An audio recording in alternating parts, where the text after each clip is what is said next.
Ito ang ating 2-year-old Bergman EX at i-share ko sa inyo ngayon ang aking honest review sa paggamit itong motor na to sa loob ng 2 taon. I-share ko sa inyo lahat ng ating mga naging karanasan or experience, lahat ng mga pinalitan, mga issue at mga kung ano-ano pa para at least makatulong sa mga gustong bumili nitong Bergman na to ngayong taon na to. At syempre, i-share ko din sa inyo ang aking dahilan kung bakit hindi ko na siya maire-recommend sa inyo ngayon.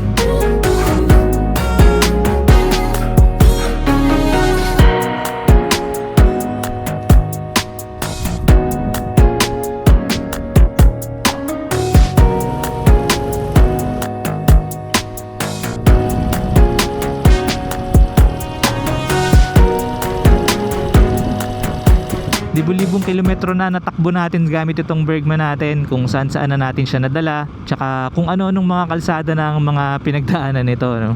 Mga aspalto, malubak, semento, rough road, off-road lahat yan na-experience ng Bergman natin, kaya nakakatuwa. Umabot tayo ng 2 years gamit itong Bergman na to, siya pa rin ang gamit natin. Sa loob ng 2 taon ay naka 13,000 kilometers na ang natakbo natin. Medyo mababa kumpara mo sa mga talagang mahilig bumiyahe.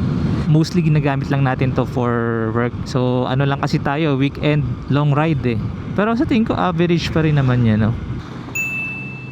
Nung unang nakuha natin tong Bergman na to, ramdam agad natin yung ang sarap niya i-ride. Ang lambot, ang smooth. Nakaka-enjoy siya i-ride kasi sobra yung pagdating sa comfort. Tsaka itong silinyador ay very responsive, hindi siya aggressive. At pag minamaneho mo siya, parang safe talaga. Ganun yung first impression natin nung una natin siyang binili. After 2 years, ganun pa rin mga tol. Sa totoo lang, nung makadating tayo ng 6,000 kilometers, mas naging smooth siya. Tapos, mas naging tipid siya sa long ride. Hindi ko alam kung bakit, pero ang pinakahula ko, siguro yung mga parts niya, yung mga moving parts sa loob ng makina, CVT, ay humulma na ng maayos. Naging fit na siya sa pagtakbo. Pero syempre, yan ay hula lang natin. Stop over muna tayo dito mga tol para enjoy natin yung magandang view ng Palayan, no? Sayang hindi kita yung bundok Banahaw eh. Natatakla ng ulap, pero maganda pa rin, oh. Walk muna natin si Primo, ha. Yan ang unang ginagawa, umihi. Minamarga ng kanyang teritoryo. So yun nga, sa pagdating sa riding experience, wala masyadong nabago. Mas naging smooth pa nga siya nung habang tumatagal. Pag-usapan naman natin kung ano yung mga parts na napalitan natin sa kanya. Sa loob ng 2 taon na yun mga tol, ang napalitan nating parts sa kanya ay unang-una ay yung oil drain plug. Kasi siya yung unang nabingkong nabilog. Nung magdi-DIY na tayo ng change oil, first ever DIY natin na change oil sa Bergman natin. Ang hindi ko alam noon ay malambot pala yung oil drain plug. Kasunod ay napalitan na natin yung ating air filter. From stock, pinalitan natin siya ng mas mura or cheaper na air filter kasi medyo pricey yung stock eh. Sa totoo lang yung genuine part, medyo pricey talaga ang ano ng Bergman, ang genuine part ng Bergman. Tapos yung bola at slider piece ay napalitan na rin natin. Kapapalit lang natin ng bola at slider piece nitong last month lang. Kasi yung bola natin ay may mga kanto-kanto na. Kaya pinalitan na natin. Yun pa lang yung mga napapalitan natin dyan. Yung clutch assembly, yung mga spring ay stock pa din. Yung brake shoe, brake pads, same pa din siya, same as stock. Kasi okay pa siya. Yun nga, sa loob ng 2 taon na yun ay okay pa talaga siya. Kaya hindi natin siya pinapalitan pa. I guess kaya din siya mahal kasi nga durable talaga. 1, 2, 3, 4, 5, 6. So sa loob ng 2 taon na yun mga tol ay naka-6 na tayong change oil ng engine oil pati gear oil. Sinusulat ko kasi siya dito para may record tayo. Ayan, kung ilang kilometers natin siya pinalitan. Yung unang 4 na change oil natin, ang gamit natin ay yung R5000 ng Easy Star. So yung last 2 change oil natin, yung Easy Star semi-synthetic, yung R7000. Pareho yan, engine oil at gear oil. Pinapalitan ko sila ng sabay. Mura lang naman ang gear oil eh. So palitan na rin natin, di ba? Pagdating naman sa pagsi-CVT clean, naka 2 beses na tayo mag-CVT clean. Yung first CVT clean natin ay nung 10,000 kilometers ng Bergman natin. At yung second time natin ay nito lang 12,500 kilometers kung hindi ako nagkakamali. Nalinis at napinturahan na rin pala natin yung kanyang stator at magneto. Ano-ano yung mga issues or problems na na-experience natin sa loob ng 2 taon na yon. Unahin na natin yung popular issue na ISC. Yan mga tol ay hindi ko pa na-experience ever kahit isang beses. Hindi ko alam kung sunerte lang ako sa unit or dahil updated na nga yung sinasabi nilang ECU nitong Bergman natin kaya hindi natin siya na-experience. Yung pinakahuling issue na na-experience natin, yung parang may tumutunog dito sa Bergman natin. Panoorin nyo yung ating ride papuntang Mauban Sampaloc Road. Makikinig nyo yung tumutunog sa CVT natin nung time na nasa kalagitnaan na tayo ng ride. Freda!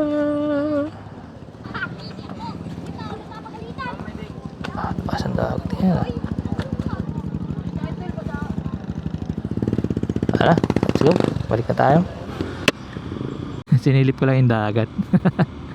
Nalimutan ko ano yung pinag-uusapan natin. Natulala kasi ako doon sa dagat eh. Yun nga yung last issue na hindi natin alam kung saan ba nanggagaling yung tunog na yun. So akala ko nung una napasukan ng tubig yung CVT natin kaya parang ganun siya tumunog. Tapos sabi ng tropa ko baka naman yung kicker natin medyo umano siya, nagalaw kaya parang tumatama siya, tumutunog siya ng ganon. Kasi nung binuksan ko yung CVT para i-check lahat, wala naman na bago, walang nasira. Yung pagdating sa pagtakbo, okay siya. Ayun nga kasi yung tumutunog na yun pala mga tol ay nangyari sa kalagitnaan pero nawala din. Nawala din kasi siya nung nagra-ride tayo eh. So tumutugma nga yung sabi ng tropa ko na baka yung kicker lang yun na nagalaw. Pag nagpa-park kasi tayo, sine-center stand ko kasi nakasanayan ko na center stand eh. Pag magse-center stand ka, tapos yung kicker, tatamaan talaga ng paa mo. Parang gano'n ang nangyari siguro. Nagalaw siya kaya nangyari, may tumutunog. Pagdating naman kasi sa pagtakbo, normal siya nung time na yon, may tumutunog lang talaga. Kaya kung papanoorin nyo yung video, sinasabi ko dun na normal naman yung takbo, walang nabago. May tumutunog lang talaga. Kaya initial na hula ko napasukan ng dumi or tubig yung CVT. Pero parang mas tumutugma yung nagalaw yung kicker. Thankful na rin tayo dahil after nun, sa tagal-tagal na ginagamit natin, wala namang nabago sa takbo niya. O parang wala namang nasisira, hindi na siya bumalik eh. Yun yung pinakahuling issue na na-experience natin sa kanya. Naging issue na rin natin nga yung oil drain plug. Sinabi ko na sa inyo na malambot yan mga tol, ingatan nyo, gumamit kayo ng original na socket. Minsan, lalo na pag umuulan, itong preno natin sa kanan, yung spring niya parang gumaganit. Kaya ang nangyayari, hindi siya agad bumabalik, pero hindi naman siya nakaka-apekto sa preno. More on hindi siya bumabalik sa initial na pwesto niya. Ang solusyon lang ay di-spray mo ng WD-40, preno-prenohin mo para maging springy ulit yung spring. Recently ko lang to napansin na pag ginagamit ko ay kicker sa pag-start ng motor natin sa umaga, hindi gumagana ng tama itong idle stop system. Nagloloko siya pag yung kicker ang ginamit natin. Hindi tulad pag yung gamit natin ay starter, wala siyang problema. Hindi ko alam kung ako lang pero pansinin nyo din mga tol, try nyo sa umaga sa unang gamit, gamitin nyo ay yung kicker. Mapapansin nyo hindi gumagana ng maayos itong idle stop system ito, hindi siya umiilaw. So mga minor issue lang yun na nawala din naman, na ayos din agad. So ngayon, eto na. Sasabihin ko na sa inyo ang aking honest opinion kung bakit hindi ko na maire-recommend ang Bergman sa inyo ngayon. Huwag sana kayo magalit dahil personal opinion ko to. Pero kung kayo may issue sa akin or hinanaing, kung meron kayo issue, comment sa sasabihin ko, please comment below para at least alam ko yung inyong opinion. Kumbaga, voice your opinion nga eh. Kaya ito, i-voice ko yung akin. Dahil 2 years ago na natin tong nabili, itong ating Bergman, ang dami nang lumabas na mga bagong motor ngayon. Much better ang styling, yung safety features, yung technology, yung color variants. Ang dami nang lumabas na mas magaganda ngayon.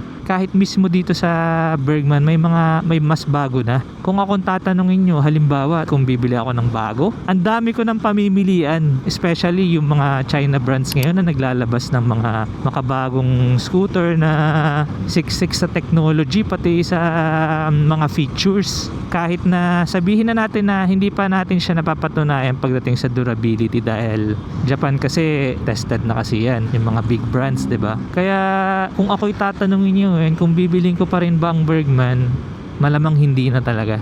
Tapos naglabas din ng Yamaha ng Lexi, 'di ba? Meron ding footboard yun. Alam nyo naman ako, gusto ko may footboard kasi para katulad niya, kasama ko si Kuya Primo, di ba? Syempre, isa na yun sa magiging option ko.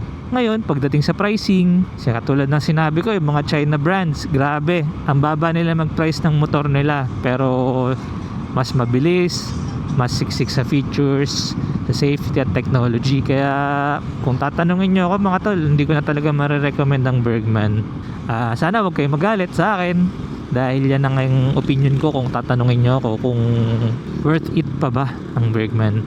So mga tol, yan ang ating honest review sa loob ng 2 taon sa paggamit ng ating Bergman at ang dahilan natin kung bakit hindi na natin siya marirecommend. Sana wag nyo kalimutan mga tol na mag-subscribe, mag-comment at i-like yung ating video para makatulong talaga yan, ano? Kasi malaking tulong yan sa pag-boost ng views natin. Pati para, kasi syempre alam nyo naman tayo, small YouTuber tayo, nangangarap din tayo na maging big YouTuber.